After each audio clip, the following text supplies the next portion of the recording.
Hey Pat, this is Wolf here, back with another Cinema 4D tutorial on the R12 version again. And this one I'm going to show you how to do rigid body, soft body, probably put some outlines on the text so you can have like multiple colours on them, and the shatter effect. And so, I'll start off by showing you rigid body. And to do that, simply get a floor. See the 4 arrows here? Go on that. Man, I clicked hard on the mouse just then. Go on the floor, like that. Simple. And since the floor's already clicked, once you put it down, you don't need to click again, but if you haven't, just click it, left click there is, then go in simulation, which is up here, just above this thing, click that, dynamics, and create rigid body. Nothing will happen, but don't worry about that at all. I'm going to chuck the frames up a little bit to 300. I use 300 frames for most of the things I make. Coughed again. Epic fail. Okay, and now after that, I'll just show you a sphere, because they're easy to use. You go in that, get a sphere, which is, yeah, there. Okay, and if anyone didn't know, drag it up by using these arrows. Just drag it up above the floor. And I'll zoom out by using the mouse wheel. Okay, so what you do to make it rigid body is pretty much the exact same as the floor. Simulation, dynamics, and rigid body. And if anyone doesn't know what rigid body is, it means things follow physics. Meaning they drop and they bounce and they roll and things like that. So, example, like that. And it starts rolling slowly. And if you made it drop from higher, if you made it drop from higher, it'll probably roll more. Like that. Simple, see, bounced. Okay, and what I like about this is also you can make it so it only works after something else hits it. And to do that, go in sphere, dynamic body bit here, and you see that bit that says trigger right there, and it says immediately usually. Just go on that and on collision. And now you see it won't drop automatically. So now if you want, I don't know, something else to randomly hit it, then just get another sphere or something and put it higher than it, and possibly a little bit to the side to make it bounce off to the side like that. And you'll put a rigid body on that one. Once again, simulation, dynamics, rigid body. And now it'll drop, hit that, and then that drops, which I personally like using on certain things. It's pretty cool to use. Okay, so that's how you do the rigid body. And now I'll just show you the soft body. And to do that, yeah, don't have rigid body and soft body on at the same time because it just messes it up. But soft body just makes it ripple a bit when it hits, kind of like a squishy, bouncy ball or something like that. I don't know. But for that, it's simulation, dynamics, and then create soft body.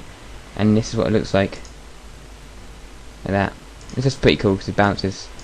And here's showing you something. If you put one of those bodies on and you go partway through, like I'm at 63 frames, you can't move them around because of their effects. So what you have to do is go back to the beginning and then you can move them. Just so you know, so it's not broken or whatever. Okay, so that's how you use the bodies.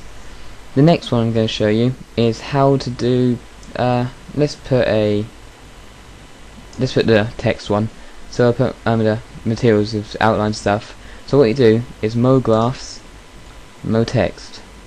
It's kind of simple, and call it whatever you want, which I'm actually going to do. I'm literally going to call it whatever you want. Whatever you want. I win! And yeah, just do it. I like having depth about 120, but it doesn't really matter whatever you do. My favourite font is probably the one I use in my intro, which is... where is it? No, not double F.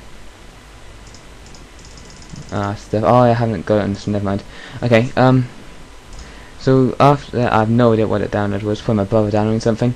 But after that, what you would do is go on this and create a material, a file, new material, and just make it whatever you want. I'm going to simply make it a red, just because red's awesome, like that.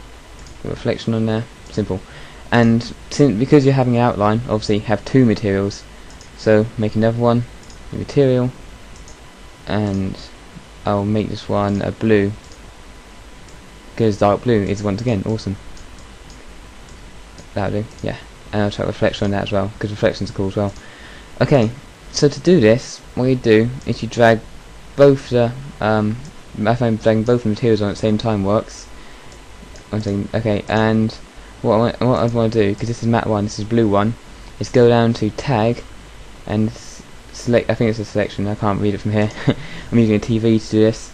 Okay, and you press capital R and a 1 like that. And logically, It should, no, okay, that didn't work out, it fell. Okay, I know exactly what I've done. Scrap what you just done there, completely scrap it completely. What you have to do first is click on the mode text button, go in here on the caps, that bit, and you'll see start and end. It says cap and cap. What you have to do is put it down to filter cap, like that, and this one again, filter cap. Okay, now you go back onto blue and you type in capital R and 1. So now it will have a blue outline. Oh, you can't see it in the render because my render sucks, but now you can see it's got a blue outline. So if I get rid of the reflection, it might show it more. Okay, yeah, see what I mean? See, it has a little outline like that. Okay, View 1. Okay, there. So that's how you do the dual things. Sorry, I'm tripping over myself. That's how you have an outline text.